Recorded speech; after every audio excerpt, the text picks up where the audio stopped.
আমি মধ্যবিত্ত ঘরের একটা মেয়ে। আমার নাই কোনো স্বপ্ন, নাই কোনো আশা, নাই কোনো কিছু। একমাত্র সম্বল থাকলে এই সোনাটাই আমার সম্বল। এটাই আমার সব দুনিয়া, এটাই আমার টাকা, এটাই আমার পয়সা।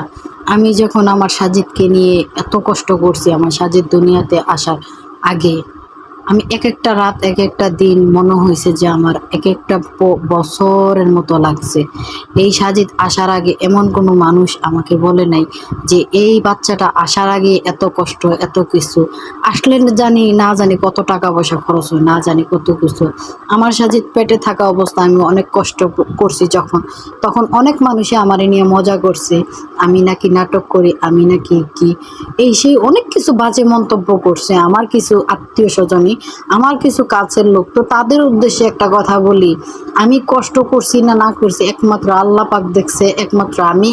আর একমাত্র যেই মানুষটা আমার প্রিয় মানুষ, যে আমার সবসময় আমার পাশে থাকছে, সেই ব্যক্তিটা হইলো আমার স্বামী। আমি তার ঋণ কখনো শোধ করতে পারবো না।